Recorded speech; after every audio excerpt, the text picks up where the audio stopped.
Would you accept a lift from a stranger? I think most of us would say no to that one. But after a few too many drinks, it appears that many pub and club goers are doing just that. Police in Birmingham say that people risk being ripped off at best, and at worst, young women have been sexually assaulted after climbing into cars that they've flagged down. Anthony Bartram has been given exclusive access to a new undercover police unit set up to stop dodgy drivers. Hiya! Are you free, mate? Brilliant, thank you. Cheers, mate.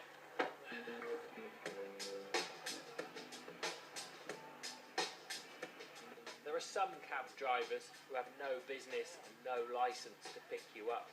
Most are in it to make some quick cash, others have a much darker motive, setting out to lure vulnerable, often drunk lone women into their cars.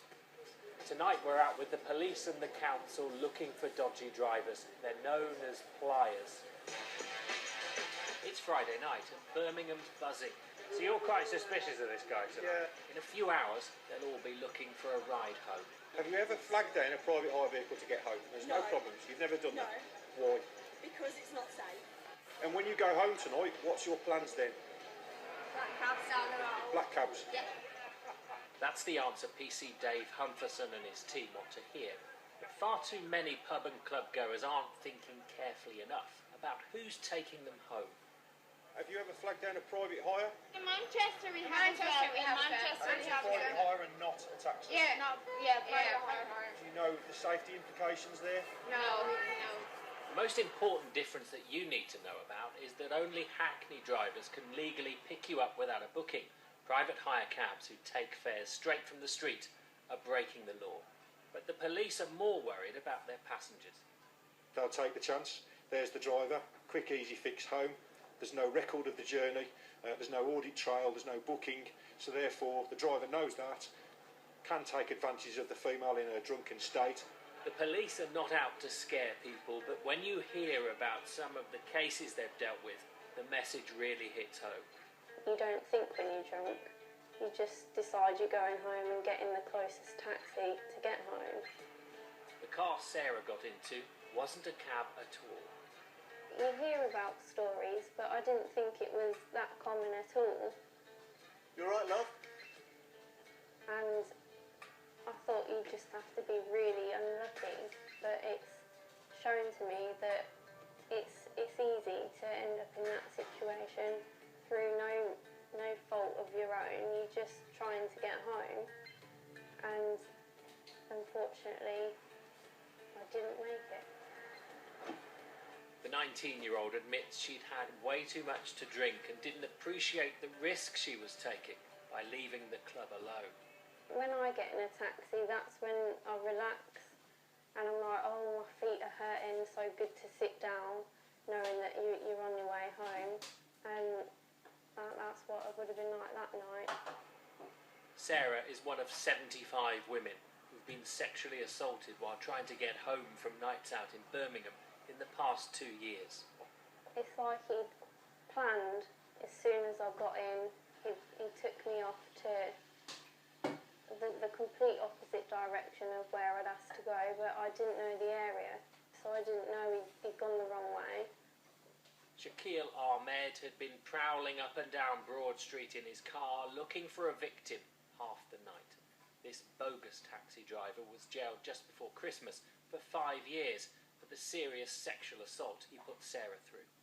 The first thing I can remember was him saying that he thought that I should kiss him, and then he leaned over from the driver's side onto the passenger seat where I was sat, and he started kissing my face and on my lips, and that's when I started panicking, feeling really uncomfortable. I remember clutching the sides of the seat and just sitting there. I didn't really know what to do, and I just thought at that point it would have been best just to sit there and let him carry on, because I thought I'd end up in a worse situation if I fought and tried to push him away and stuff. It's 11 o'clock now and Birmingham City Council's taxi enforcement team are out looking for plyers. Chris Neville's in charge. I mean, what difference does it make, really, between getting in a proper black cab and a private hire car? If you just get into a private hire car that you haven't booked, the the journey isn't insured, so you're putting yourself at risk. You must always book a private hire vehicle in advance. While 75 attacks in 2 years is a worry, most of the city's 1,300 legit black cabs and about 4,500 minicabs are working hard to make an honest living. They want the rogues off the road as much as anyone else. They're breaking the law. They got the no parking sign on there. You watch after 12 o'clock, they'll be all over the place, man. Well, the police have got to be more strict because it's a city centre. Not just unofficial drivers without the plate and everything. You got official drivers picking up jobs. They're not even booked. They're looking for suspected pliers, and it's not long before Chris and his officers move in. They call this scarecrowing. It's a bit like a scarecrow in a field, frightens the birds away. As soon as private hire drivers see officers in yellow coats, they will tend to disappear. And those who don't get a talking to. We're from the taxi licensing office. Are you applying for hire? So what was that one? That one was a Sandor private hire. He said he'd just dropped passengers off and he wasn't waiting, but he was waiting. And he was very keen to drive off as soon as he realised what we were doing. There's also an opportunity for them to check the cars are safe and properly licensed. Almost 900 failed roadworthy tests this year, and 42% of those they stopped breached licensing conditions.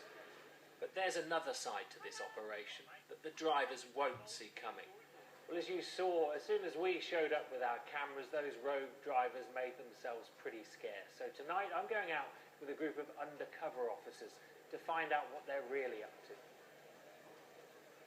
The police are helping the council by sending out special constables who are specifically trained to catch pliers in the act. Wearing a hidden camera, I'm tagging along for the ride. So we're about to head out to look for some of these rogue drivers. How easy do you think it's going to be?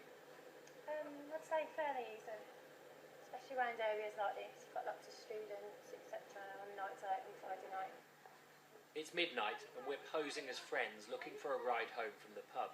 Keeping an eye on us is another secret policeman in an unmarked car. Hi mate, are you free? You have the book, do you know? You could take us to the vaults in jewellery courts, could you? Would you be okay to book the job for me? The first few drivers are playing by the rules, insisting that we book them. But it doesn't take long to find our first plier. Hiya, are you free mate? How much is it? £9. Yeah, that'd be great. If you're free, brilliant. Thank you. Cheers, mate. We're on the move with the spotter close behind. I've got the eyeball. Offside lane. Hold up pole right so the sleep can slowly move forward. I need to stop. What have they pulled over? These sting operations have been running since September with 20 teams of trained special constables. While this suspect's been dealt with, I join 2 more undercover officers at just after 1 in the morning, where another private hire driver's hanging around. You free driver? He agrees to take us without a booking. Hiya. And the team are rolling again. We don't get far before the police move in to pull us over. At this stage, he has no idea there's a couple of cops and a reporter on board. Just say you're my friend, I bought you from the house. Right, okay. It's not a paid job, yes? I'm getting in trouble. We don't get in trouble. No, you won't get it. They'll just try to be nosy, any. They'll be noisy. Don't say you just booked you because you're not booked, are you? The game is up for our driver, and the council's licensing officers can take things from here. Hello. Hiya. I'm licensing in Portland, Birmingham City Council. The officers in the back are police officers. Yeah. There we are, second taxi driver of the night, picking us up off the streets. He faces losing his licence now, all for a £10 fare. And to cap it all, our cabbie now needs to call a taxi himself because his car has been seized. Every time the undercover teams go out, they catch a few more. It's happening because people are willing to take a gamble, and perhaps the best advice comes from someone who gambled and lost. I have had a few panic attacks over things, and I just get scared a lot now, and I can see the dangers in everything at the minute because it's still quite fresh in my mind.